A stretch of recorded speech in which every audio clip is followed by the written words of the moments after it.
अस्सलाम वालेकुम नाज़रीन, वेलकम टू प्रॉपर्टी टॉक और मैं हूं आपकी मेज़बान अक्सा खालिद। नाज़रीन, हमेशा से बात करते हैं हम डिफरेंट फील्ड्स के हवाले से, लेकिन कितनी इम्पॉर्टेंट है हमारे लिए ये प्रॉपर्टी, ये तो हम सभी जानते हैं, क्योंकि हमेशा किसी ना किसी को कहीं ना कहीं रहने की ज़रूरत होती है, कोई ना कोई रिहाइश ज़रूर चाहिए होती है। और इस हवाले से जो पाकिस्तान के अंदर सोसाइटीज़ डेवलप हुई या जो इसके अंदर बहुत तेज़ी से हमने देखा जो चेंजिंग्स आई, वो रियल इस्टेट, बिल्डर्स और कंस्ट्रक्टर की जानिब से आई। बहुत काम किया इन लोगों ने गुज़िश्ता सालों में, जो है ये इंडस्ट्री बहुत तेज़ी से ग्रो की।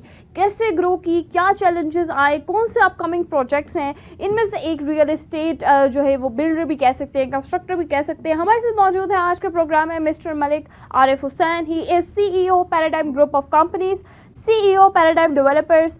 और इसी के साथ जो है ये सनत इम्तियाज़ गवर्नमेंट ऑफ पाकिस्तान से भी इन्हें ये हासिल किया हुआ है। ये बहुत बड़ा ऑनर है इनके लिए। जो इस फील्ड के लोग हैं बेसिकली वो लोग काम तो करते हैं लेकिन उनको एज सच कुछ इतनी अप्रिसिएशन नहीं मिलती, but he is one of them. इसी के साथ कॉर्पोरेट भी है, motivational speaker and as well as a political figure. Thank you so very much Malik Arif Hussain साहब for joining us in the show. सबसे पहले मुझे ये बताइएगा कि जब आप रियल इस्टेट में आए, क्या चैलेंजेस थे जो आप लोगों ने फेस किया, या आप समझते हैं कि इस फील्ड के क्या चैलेंजेस हैं? अच्छा, कुछ इस तरह था कि बेसिकली थैंक यू एक तो आप लोगों के बुलाने का, और बहुत अच्छा एक मैं आपको कॉन्ग्रेचुलेट भी करूंगा कि इस तरह के बेसिकली टॉपिक्स पर बात नहीं होती, स्पेशलाइज्ड जो है। ठीक है। तो क्योंकि अब हमारी जो रियल एस्टेट इंडस्ट्री है वो हमारी इकॉनमी में बहुत अच्छा रोल अदा कर रही है, तो इस पर भी बात होनी चाहिए। इसी तरह एग्रीकल्चर, एग्रीरियन हम इकॉनमी रहे हैं, लेकिन उस पर भी हमने इसी तरह तवज्जो नहीं दी और स्पेशलाइज हमने चैनल्स या टॉक शोज़ वगैरह उस पर नहीं हैं। तो ये आपने एक बहुत अच्छा कदम उठाया है।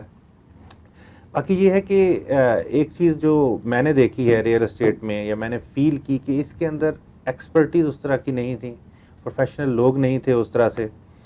तो क्योंकि कोई फॉर्मल एजुकेशन हमारे मुल्क में रियल एस्टेट इंडस्ट्री के हवाले से नहीं है। इंजीनियर ज़रूर हैं लेकिन ना इसकी मार्केटिंग एंड सेल्स की कोई चीज़ कंस्ट्रक्शन के हवाले से इस तरह की कोई भी यूनिवर्सिटी नहीं दे रही।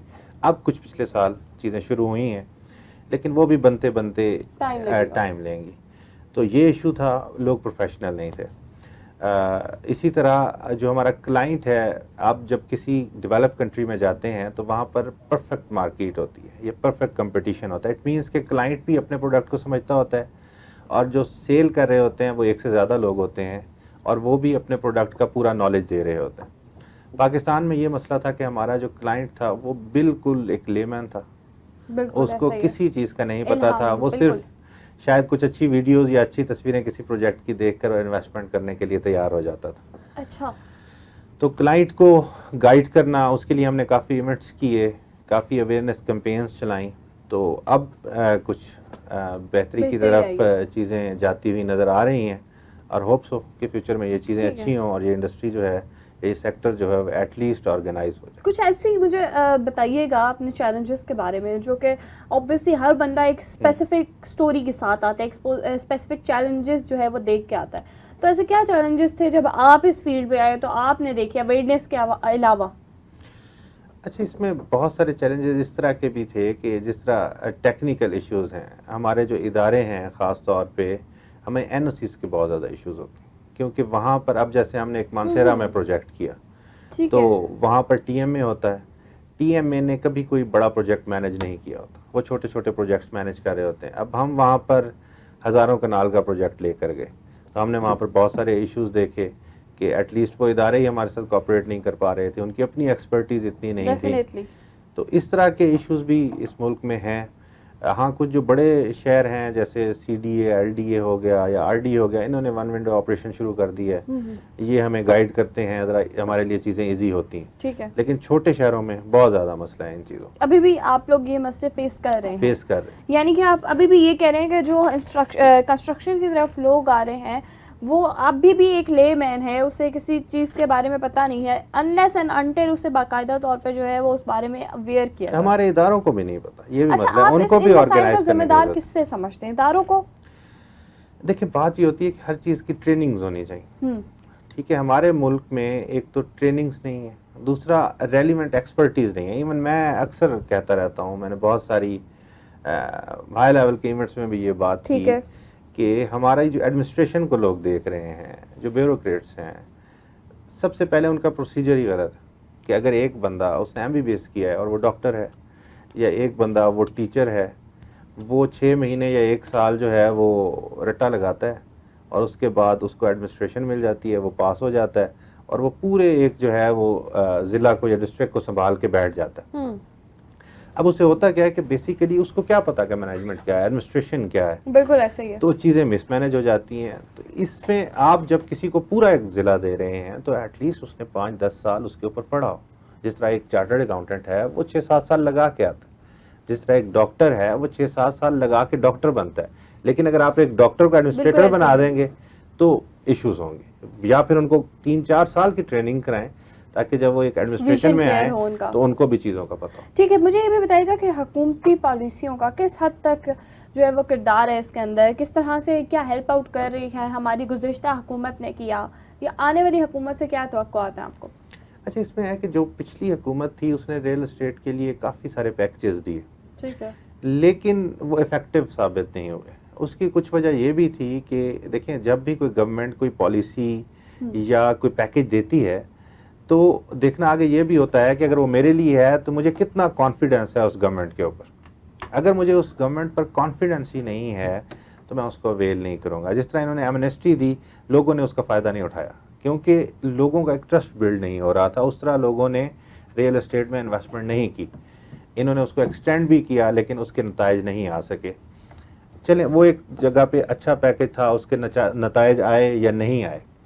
उसके अलावा इसके साथ साथ जो दूसरी चीज़ हमारे सेक्टर में पिछली गवर्नमेंट के दौर में हुई वो ये हुई कि हमारा जो मटेरियल था, ख़ास तौर पे जो हमारे 3 या 4 बड़े मटेरियल्स होते हैं जिसमें स्टील आ जाता है या कंक्रीट आ जाती है, उसके रेट डबल से भी ज़्यादा हो चुके हैं। तो एक तरफ हमें पैकेज दिया जा रहा है, दूसरी तरफ हमें कोई प्राइसेस में रिलीफ नहीं दिया जा रहा, कोई कंट्रोल नहीं है प्राइसेस के ऊपर। तो अब हुआ ये कि बहुत सारे इस वक्त जो बिल्डर्स एंड डेवलपर्स हैं वो बैंकक्रप्ट होने को आ चुके हैं, पैकेज के बावजूद भी। उसके पीछे रीज़न ये है कि जो बिल्डर आज से 3 या 4 साल पहले अपनी बुकिंग कर चुका था, अपना प्रोजेक्ट बेच चुका था, एक प्रोजेक्ट 4 या 5 साल में बनता है, तो आज जब वो कंस्ट्रक्शन उसकी कर रहा है, उसकी कंस्ट्रक्शन तो अभी भी चल रही है, पैसे वो आज से 4 साल पहले या 3 साल पहले ले चुका है पुराने रेट्स के ऊपर, और आज वो मटेरियल लगा रहा है डबल से भी ज़्यादा रेट्स के ऊपर। तो वो किस तरह अपने प्रोजेक्ट को कंप्लीट करेगा? क्लाइंट तो उसे कभी और पैसे नहीं देगा। मटेरियल अगर महंगा भी हो गया तो ये क्लाइंट का कंसर्न तो नहीं है, क्लाइंट कभी भी उसको पैसे नहीं देगा। और तो यहाँ पर अब फेस वो क्या कर रहा है कि अब वो ना तो और बेच सकता है और ना वो मटेरियल सस्ता ले सकता है। तो बहुत सारे बड़े बिल्डर्स इसमें फंसे हुए हैं। तो गवर्नमेंट को देखना चाहिए, प्राइसेस को कंट्रोल करना चाहिए, फ्लक्चुएशन ज़रूर आए, 5-10% एनुअल फ्लक्चुएशन होनी चाहिए, पूरी दुनिया में होती है, इन्फ्लेशन इतना होता है। लेकिन मैंने नहीं देखा कहीं पर कि 2 सालों के अंदर 130%, 130%, 140% इतनी इन्फ्लेशन मैंने कहीं नहीं देखी। तो ये बेसिकली एक माशी कत्ल है बिल्डर्स एंड डेवलपर्स। जो बड़े बिल्डर्स हैं, यानी कि जो रियल एस्टेट में है, जिन्होंने अपनी जगह बना ली है, जो वर्थ गेनिंग लोग हैं, वो तो बड़े खुश हैं गुज़श्ता हुकूमत से, जी उन्होंने बड़ा काम किया, उन्होंने बड़े पैकेजेस फराहम किए। लेकिन जो छोटा बिल्डर है जो अभी ग्रो कर रहा है वो खुश नहीं है इस हुकूमत से। नहीं, ऐसा नहीं है। देखिए, जो पैकेजेस आए एमनेस्टी के या इन्होंने हमारे टैक्सेशंस के या इन चीज़ों के, एक तो वो वायबल नहीं थे। जैसे इन्होंने कहा कि इस वक्त तक आप अपनी बिल्डिंग कंप्लीट कर लें तो आपको हम ये टैक्स की जो है वो रिलीफ्स दे रहे हैं। तो बहुत सारे लोग तो उस वक्त तक कंप्लीट ही नहीं कर पाए। बड़े बिल्डर्स के प्रोजेक्ट्स भी बड़े थे। ठीक है। छोटे बिल्डर्स का ये इशू होता है कि उनका छोटा प्रोजेक्ट होता है जो 1 साल के अंदर डिलीवर हो जाता है। प्राइस इन्फ्लेशन उसको ज़्यादा इफेक्ट नहीं करता। प्राइस इन्फ्लेशन इफेक्ट ही उसको करता है कि जिसका प्रोजेक्ट 10 साल का हो। गीगा ग्रुप को आपको देख लें कि उनकी डिलीवरी डिले है। क्यों डिले है? कि उन्होंने बुकिंग्स की थी 2012 में, 13 में, और वो अभी तक बना रहे हैं उसको। तो 12 और 13 में रेट्स क्या होंगे और अब क्या रेट्स हैं? ठीक है। तो डिलीवरी स्लो हो जाती है। तो बड़ा बिल्कुल भी खुश नहीं है, क्योंकि हमारे लिए जो इन्होंने पैकेजेस निकाले उसका हम रिजल्ट गेन नहीं कर सके, क्योंकि लोगों को इनकी पॉलिसीज के ऊपर कॉन्फिडेंस नहीं था। अच्छा। और उसके बाद जो इनकी दौर में प्राइसेस में इन्फ्लेशन आया है, उसने हर इंसान को, इवन जो अपना घर भी बना रहा है, जो बिल्डर्स और डेवलपर नहीं है, उसका भी जो 1 करोड़ में कंस्ट्रक्शन होती थी वो 2 करोड़ में हो रही। जब मटेरियल्स ही डबल हो गए तो आप किस तरह सस्टेन कर सकते हैं? तो ये को बहुत आइडियल और अच्छा दौर नहीं था। हाँ, इसमें रियल एस्टेट में काम बहुत ज़्यादा हुआ है। उसकी वजह है कि इस वक्त पाकिस्तान में 1 करोड़ और 10 लाख घरों की शॉर्टेज, ठीक है, और लोग शहरों की तरफ आ रहे हैं। शहरों में उतनी लैंड नहीं है, उसकी वजह से बिल्डिंग्स बन रही हैं, लोग अपार्टमेंट्स में रहना चाह रहे हैं, तो उस वजह से कंस्ट्रक्शन तो होनी होनी। 7 लाख और घरों की हर साल डिमांड बढ़ रही है। 1 करोड़ 10 लाख पहले हैं, अगर हम 3-4 लाख भी सारे बिल्डर्स मिल के घर बना लेते हैं तो फिर भी हर साल 4 लाख घरों का शॉर्टफॉल आ रहा है, और 1 करोड़ 10 लाख पहले भी हैं। तो उसके लिए आपको रियल एस्टेट में डेवलपमेंट तो करनी पड़ेगी। फिर दूसरा एक बहुत बड़ा फैक्टर है चाइना, जिसको हमने बिल्कुल नज़रअंदाज किया हुआ है। इन केस आपका CPEC जो है वो 2023 में ऑपरेशनल हो जाता है, तो आप क्या समझते हैं कि 10,000 चाइनीज़ आएंगे या 50,000 चाइनीज़ आएंगे? जब चाइनीज़ ने आना शुरू किया तो वो 5 लाख आएंगे, वो 10 लाख आएंगे, और वो 2-3 सालों में 1 करोड़ तक भी आ सकते हैं। उनकी बाइंग पावर भी ज़्यादा है, वो बड़े शहरों में आएंगे। उसके बाद होगा ये कि आपके पास तो पहले ही घर नहीं है, उनकी आपसे ज़्यादा बाइंग पावर है, तो ये अच्छे घर, ये जो आप बड़े बड़े सोसाइटीज़ के नाम लेते हैं, ये वो ख़रीद लेंगे। आपको बाहर जाके फिर दोबारा मोहल्लों में रहना पड़ेगा, और वहाँ भी घर अफोर्डेबल नहीं रहेंगे। तो हम उस फैक्टर पे ना हमारी गवर्नमेंट सोच रही है, ना ये बिल्डर्स सोच रहे हैं। उसके लिए हमें अभी से प्लानिंग करनी पड़े कि अगर उनको हमने अकोमोडेट करना है, अपने पास हमारे पास घरों का शॉर्टफॉल है, तो हमें 2-3 साल पहले ही प्लानिंग शुरू कर देनी चाहिए। तो इस पर बैठकर इदारों को सोचना चाहिए। और मैं तो इवन ये कहता हूँ कि इसके लिए एक स्पेशल मिनिस्ट्री बननी चाहिए। अच्छा, क्योंकि जो भी मुल्क तरक्की करता है, सबसे पहला इफेक्ट रियल एस्टेट पे पड़ता है। दुबई ने अगर तरक्की की तो सबसे पहले बिल्डिंग्स बनी। अगर वहाँ रिहायश ही नहीं होगी, ऑफिस ही नहीं होंगे, तो वो ग्रो कैसे करेंगे? तो इस पर गवर्नमेंट को मेरे ख्याल में बैठकर और इदारों को सोचना चाहिए, और इसकी प्लानिंग फौरन करनी चाहिए। नई हुकूमत से क्या तवक्कुआत हैं आपको? गवर्नमेंट को बेसिकली एक तो इसको सेक्टर नहीं, इंडस्ट्री बनाना चाहिए रियल एस्टेट को। ठीक है, जिस तरह कंस्ट्रक्शन को उन्होंने इंडस्ट्री बनाया है, इनफ्लो तो सारा रियल एस्टेट से आ रहा है। तो मेरी ये दरखास्त है कि बेसिकली गवर्नमेंट इसको भी एक इंडस्ट्री का दर्जा दे, प्रॉपर इसके लिए मिनिस्ट्री बनाई जाए, प्रॉपर इसके लिए जो है वो सेक्टरीज बिठाए जाएं, प्रॉपर इसको पूरे शहरों में ऑर्गेनाइज किया जाए। छोटे शहरों में ज़्यादा मसला है। इवन आप जिस शहर में बैठे हैं, इस्लामाबाद हमारा सबसे ऑर्गेनाइज शहर है, यहाँ पर 60% आबादी आज भी स्लम एरियाज में रहती है। ये रियलिटी है। आप ये अभी ये कुछ 4-5-10 सेक्टर से बाहर निकलें, इन सेक्टर्स के अंदर ही झोपड़ियों में लोग रहते हैं। तो हमने ये इस ऐसे अगर ऑर्गेनाइज शहर में इतना मसला है, तो बाकी छोटे शहरों में कैसा मसला होगा? और खित्ते हमेशा तरक्की करते हैं। मेरा ये मानना है कि अगर यूरोप में तरक्की हुई तो सिर्फ यूके ने तरक्की नहीं की, सारे वहाँ के जो स्टेट्स थी उन्होंने तरक्की की। अमेरिका में तरक्की हुई थी, अमेरिका की सब स्टेट्स ने तरक्की की। तो इस वक्त जो दुनिया में नज़र आ रहा है, जो हमें इकॉनमीज़ बता रही हैं, वो ये बता रही हैं कि चाइना बहुत ज़्यादा तरक्की कर रहा है। तो चाइना सिर्फ तरक्की नहीं करेगा, एशिया तरक्की करेगा। अब उसमें जो मुल्क समझदार होंगे वो सबसे ज़्यादा शेयर ले जाएंगे। अल्टीमेटली हम भी तरक्की करेंगे, इंडिया भी करेगा, ईरान भी करेगा, चाइना भी करेगा। तो हमें अपना सोचना चाहिए कि हम सबसे ज़्यादा तरक्की करें। तो उसके लिए सबसे पहले हमें अपने इंफ्रास्ट्रक्चर को खड़ा करना है, छोटे शहरों के और बड़े शहरों के। इंफ्रास्ट्रक्चर हमारे पास इस वक्त बिल्कुल ज़ीरो है, सिवाय मोटरवेज और CPEC के हमारे पास और कोई इंफ्रास्ट्रक्चर नहीं। मुझे ये भी बताएगा कि रिहाइश की आपने कहा ज़रूरत पूरी नहीं हो रही, तो रियल एस्टेट इस वक्त क्या किरदार अपना रहा है? पर्सनली किस तरह से लोगों को फैसिलिटेट करने की कोशिश कर रहा है? देखिए, रियल एस्टेट बेसिकली हम बिजनेसमैन हैं, हमने बिजनेस करना है। लोगों को फैसिलिटेट करना वो हुकूमत का काम है। ठीक है, हमने अपने क्लाइंट को ज़रूर फैसिलिटेट करना है, हमने अपने कंपेटिटर के साथ कंपटीशन करना है, हमने उससे अच्छा प्रोजेक्ट बनाने की कोशिश करनी है, हमने उससे अच्छे कंपेटिटिव रेट्स देने की कोशिश करनी है। लेकिन ऑब्वियसली बात है, हमने प्रॉफिट्स भी कमाने।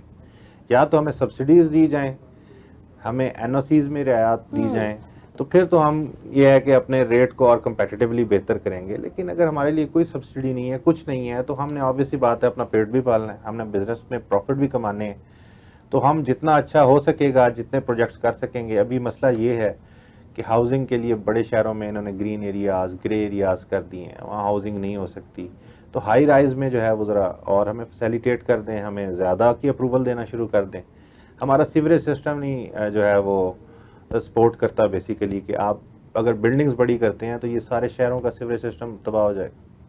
तो उसको तो गवर्नमेंट ने बेटर करना है ना, कि अगर मैं बिल्डिंग बना रहा हूँ तो कल ये ना हो कि उसके रेजिडेंस का पानी वापस आ रहा हो, सैलाब आया हो उसके अंदर। तो इंफ्रास्ट्रक्चर हमें गवर्नमेंट बना के दे।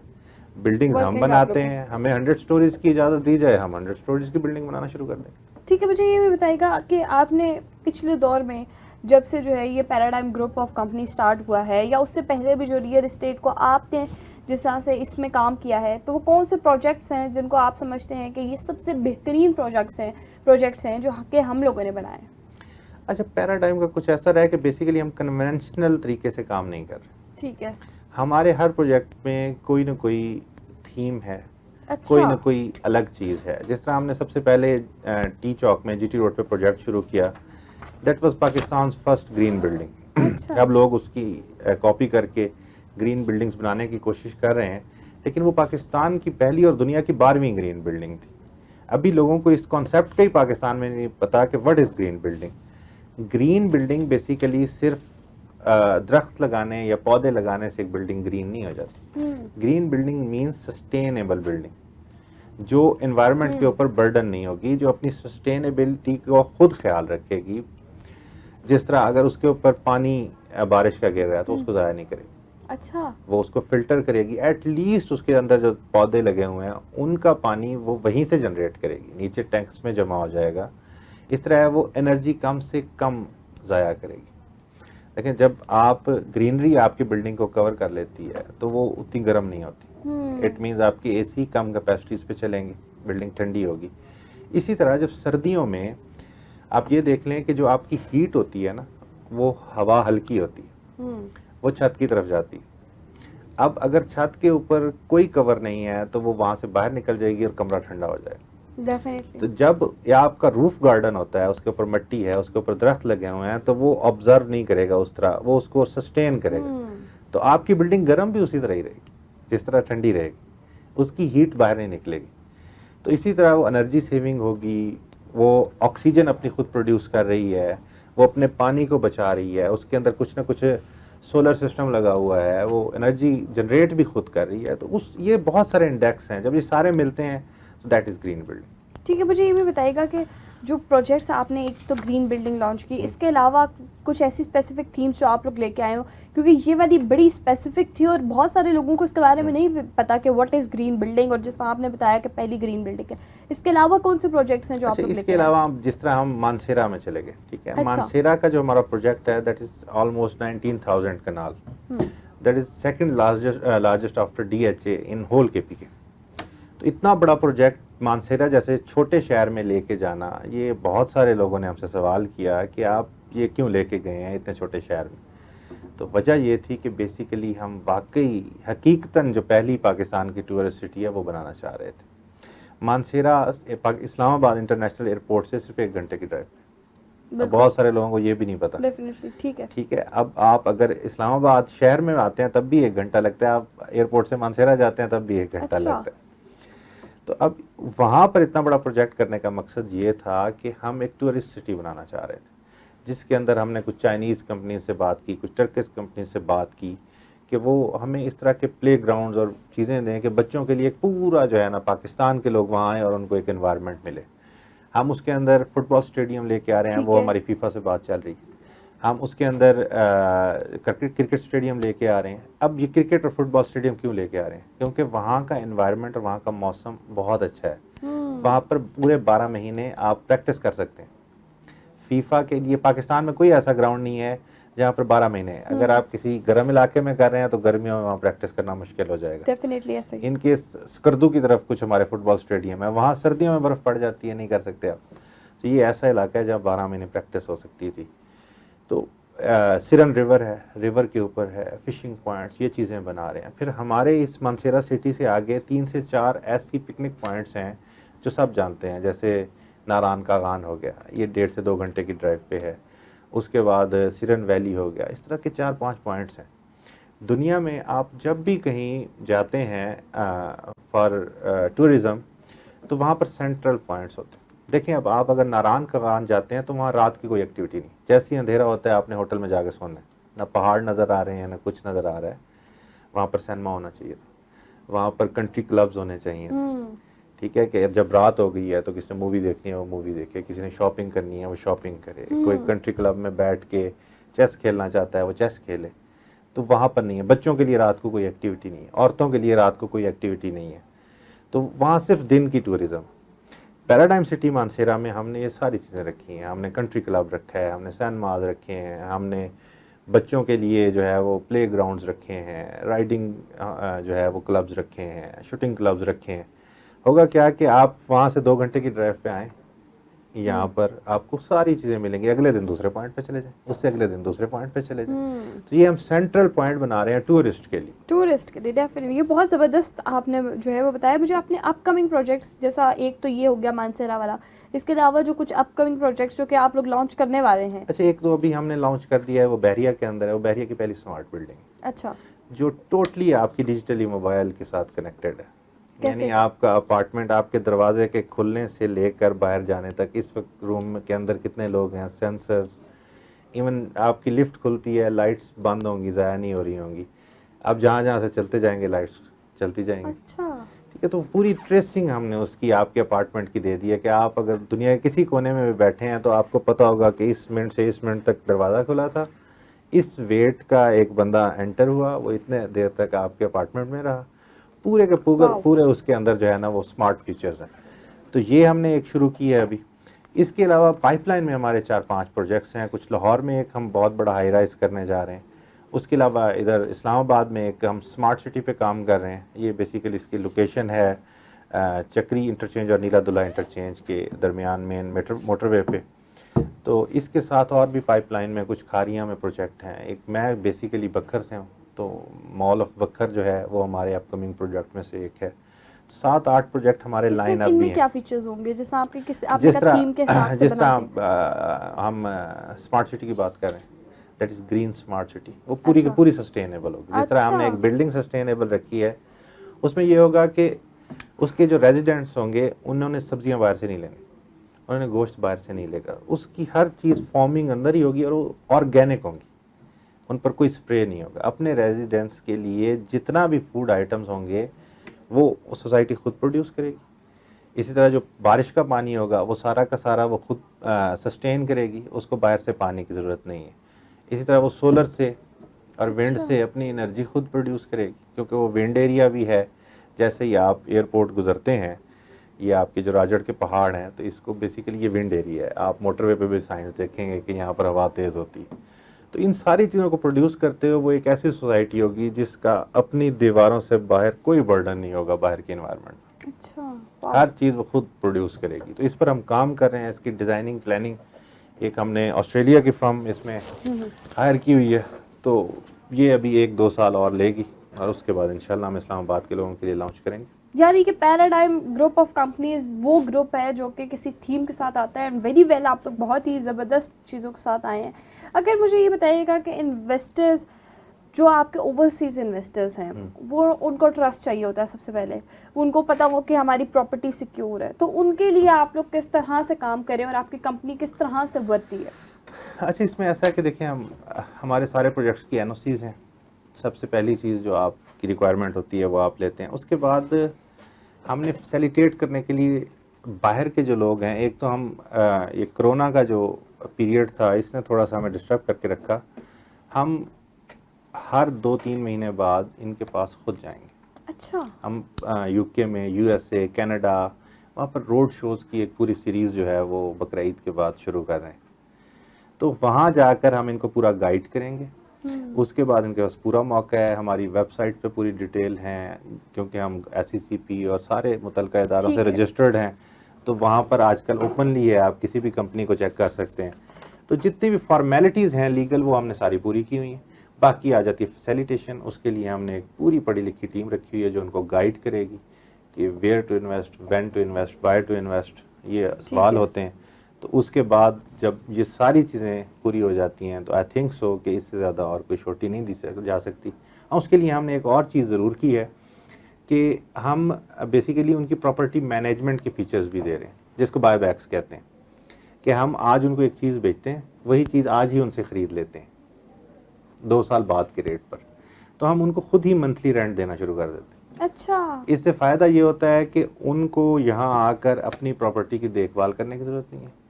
कि उसमें इस वक्त टूटियां ख़राब हो गई हैं, अच्छा, बल्ब अच्छा, ख़राब अच्छा, हो अच्छा। गए हैं, वो रेंट पे लगी है, टेनेंट भाग गया है, टेनेंट नहीं रेंट दे रहा, ये सारी चीज़ें उनकी ख़त्म हो जाती हैं क्योंकि रेंट हम दे रहे होते हैं। तो इसको प्रॉपर्टी मैनेजमेंट कहते हैं। जिस तरह अभी हमारा एक पैकेज चल रहा है कि जिसके अंदर 25 लाख की जो भी इन्वेस्टमेंट हमारे बैरिया वाले प्रोजेक्ट में कर रहे हैं, हम उसको 37,500 रुपये पर मंथ दे रहे हैं, और 2 साल के बाद वही जो हमने 25 लाख का यूनिट इनको बेचा था 32 लाख में वापस ले रहे हैं।